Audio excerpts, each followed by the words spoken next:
Nossa missão é com a verdade, com amor e a caridade. Vamos, banda, salve o centro de Umbanda, Caminho Jaruã. Olá, sejam todos muito bem-vindos ao canal do Cuca, o centro de Umbanda, Caminho Jaruanda, uma casa de Pai Joaquim de Angola, de Vovó Cambina da Cachoeira, uma casa de São Francisco de Assis. No vídeo de hoje a gente vai falar sobre a importância de João Batista nos caminhos de Jesus. João, o Batista, não confundir com João Evangelista, era primo de Jesus. Era, na verdade, um primo de segundo grau, uma vez que a mãe de João, Isabel, era prima de Maria Santíssima. Sendo assim, eles eram primos e eles tinham praticamente a mesma idade. A diferença entre eles era de apenas 6 meses. E cabe a gente ressaltar que João foi um filho dito improvável. E não por acaso seu pai recebeu diretamente do anjo Gabriel a informação de que chegaria, através de sua esposa Isabel, essa criança. E como ela já era de idade avançada e nunca tiveram filhos, ele se manteve cético quanto a isso. Ele não contou com ninguém. Ele não contou para ninguém. Ele não compartilhou essa informação. E acabou que nasceu João. A história também diz, e está também no Evangelho, que quando Maria foi visitar Isabel, ambas grávidas, ao Maria anunciar que estaria grávida e que estaria ali com Jesus, diz a história que João já se mexeu dentro do útero da sua mãe, ou seja, eles já se reconheceram. E é óbvio que dois espíritos com tamanha função, com tamanho missão que carregavam pela terra, é óbvio que eles não estavam ali por acaso. Eram espíritos elevados, com missões importantes e não por acaso estavam se percebendo um no outro. Cabe aqui dizer também que João, ele se notou pelo batismo, não é à toa que o nome dele é João Batista, e Batista não é um sobrenome. E o interessante é que os judeus não se utilizavam de sobrenomes. João batizava no Rio Jordão, em Betânia, e ele sempre alertava pela chegada do Messias. Sempre dizia que iria vir aquele que é maior do que ele, aquele que iria batizar não pela água como ele fazia, mas sim pelo fogo e com o uso do Espírito Santo. É importante dizer que o procedimento do batismo ele era muito diferente na época da cultura dos judeus do que João fazia, e obviamente é muito diferente do batismo cristão católico, que trata-se aqui da remissão do pecado original, ou no escolher uma madrinha e um padrinho. Não. Na época dos judeus, era um banho no rio, que se tratava de uma limpeza do seu corpo antes de entrar nos templos religiosos. Ou seja, parecia mais um banho de erva, parecia mais um banho de cachoeira, parecia mais uma limpeza espiritual do que o batismo que é tratado hoje pela Igreja Católica e pelos cristãos, né? A maneira como ele batizava era diferente, porque ele buscava ali uma remissão dos pecados. O batismo para João tinha a ver com você identificar dentro de si a necessidade de uma modificação do seu comportamento. Ele dizia que as pessoas tinham que se batizar quando estavam arrependidas do que fizeram, quando estavam ali recebendo a oportunidade de uma nova vida, de um novo escrever de história, de uma nova possibilidade de melhorar os seus caminhos. Bom, João também era dito por Jesus como sendo dos nascidos de mulher, como sendo o maior que já passou pela terra. Ele também era conhecido como o último dos profetas dos judeus. E ele pregava no deserto. Ele não pregava em templos religiosos suntuosos. Ele comia insetos e usava uma mesma túnica. E ele pregava no deserto. E aí a gente vê várias metáforas, várias lições sendo trazidas por esse ambiente que ele escolhia para fazer suas pregações. Primeiro ele estava pregando num terreno árido, ele estava pregando num lugar que pouco se poderia ter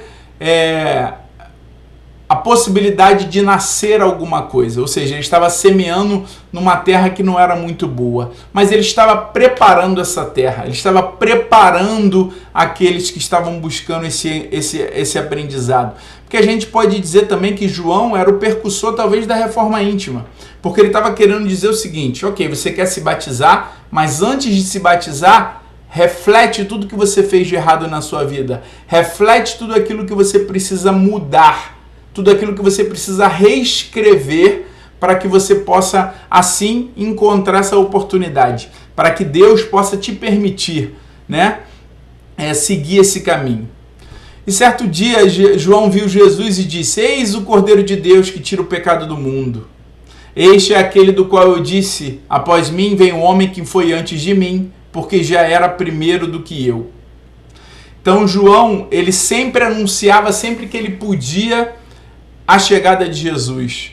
Ele sempre dizia que ele não era o Messias que os judeus tantos buscavam, que ele era um percussor. A gente sabe que ele foi a reencarnação do profeta Elias, né? Que foi também que Jesus dizia que ele teria que reencarnar, que esse profeta teria que vir de novo. Estava lá na cultura dos judeus essa necessidade de que é o profeta que viria outra vez. Mas aqui a gente não pode esquecer que enquanto Elias, João, no caso, que são a mesma pessoa, sendo a personalidade de Elias naquela outra encarnação, ele assassinou muitos sacerdotes das religiões pagãs. Foram mais de 45. E embora João fosse a verdade, fosse direto, fosse objetivo, fosse um seguidor da lei, a lei de causa e efeito, a lei de Deus, ela é para todos. Portanto, embora a lei de causa e efeito não seja o olho por olho, dente por dente, como os judeus acreditavam, a lei de causa e efeito vem para trazer para a gente a possibilidade do aprendizado. E às vezes, como último recurso, Deus utiliza que a gente sinta a mesma dor que causamos em tantos outros. E aí a gente repara, ele cortou 45 cabeças, né? A gente não pode dizer que foram as 45, mas ele participou da execução de diversos sacerdotes de outra religião, ou seja, ele fez perseguição religiosa, e ele foi também perseguido. E ele morreu, e a gente sabe, a história diz, que a cabeça dele foi exibida numa bandeja para os altos reis da época em que ele viveu. Porque ele espizinhava, ele apontava, ele não se submetia em apontar os erros de quem quer que seja. E a gente sabe que espíritos muito elevados não são perfeitos, então a gente vai observar aqui que até mesmo João Batista, sendo ele, como Jesus disse, um espírito muito grande, aquele que passou pela terra maior de todos depois de Jesus, ainda assim ele teve o compromisso de resgatar as suas dívidas, ainda assim ele teve o compromisso de servir de exemplo, para que todos os espíritos como nós, humildes, possamos compreender que todos nós vamos passar por essa necessidade de progresso, de evolução e de colheita do que a gente plantou em outras vidas. A gente fala de São João Batista porque ele é sincretizado com Xangô. Tem até aquele ponto, meu pai São João Batista, ele é Xangô. Então, São João Batista, Xangô, ele traz para a gente a busca pela lei, pela justiça e pela misericórdia. Vamos agora também iniciar um período no Cuca dos batizados espirituais, e quem for participar desse batizado, que na Umbanda é também diferente do que acontece com a Igreja Católica, onde a gente recebe a oportunidade de termos como padrinhos e madrinhas entidades e não pessoas, sejamos nós médiuns ou não, na Umbanda permite que as pessoas recebam esse batizado, que a gente se lembre de João, que a gente se lembre da oportunidade que estamos tendo de receber da água um reescrever de história.